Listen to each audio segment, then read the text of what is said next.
Bonjour à tous, record d'affluence au Mondial de l'Automobile de Paris et une RS7 sans conducteur à 220 km/h sur le circuit d'Hockenheim, c'est le programme du jour.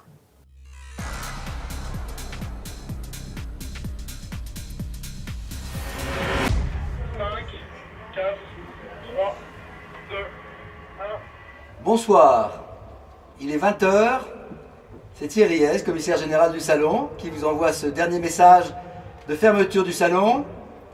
Merci pour tout et à très bientôt.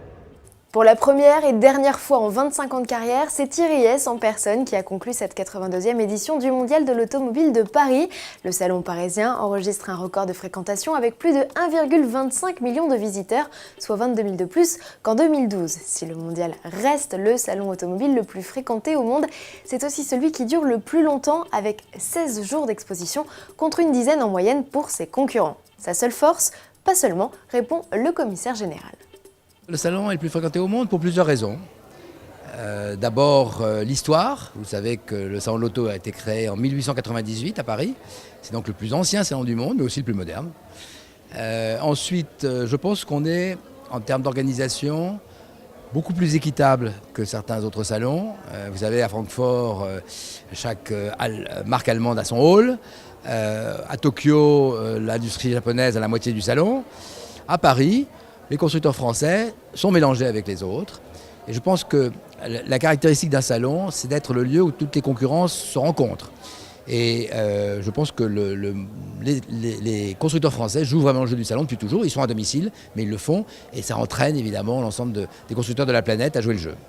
Constructeurs français qui, pour rendre hommage à la carrière de Thierry Hesse à la tête du mondial, n'ont pas hésité à réaliser un flash mob géant au pied de son bureau, ambiance garantie.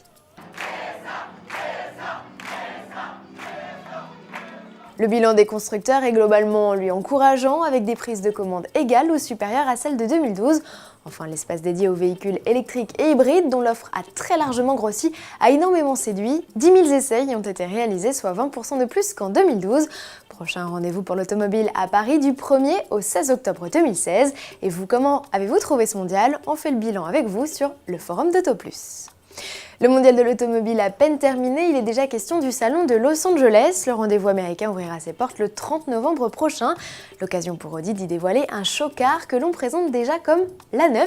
Il s'agira du premier modèle portant la patte du nouveau designer maison, Marc Licht. Et toujours chez Audi, c'est la voiture autonome la plus rapide du monde. Cette RS7 Sportback, le 19 octobre dernier, le bolide a effectué un tour de piste du circuit d'Hockenheim sous les yeux ébahis du public venu assister à la finale du DTM, le championnat allemand de voitures de tourisme. Un tour bouclé au pas de course pour la berline, 2 minutes 10 chrono. Guidée par son GPS et ses caméras 3D, elle a pris des trajectoires au centimètre et abordé les lignes droites du tracé à plus de 220 km/h. Bluffant. Audi nous avait déjà surpris avec son partenaire, l'université de Stanford, en mettant un TTS à plus de 190 km/h à l'assaut de la piste de Thunder Hill. À demain.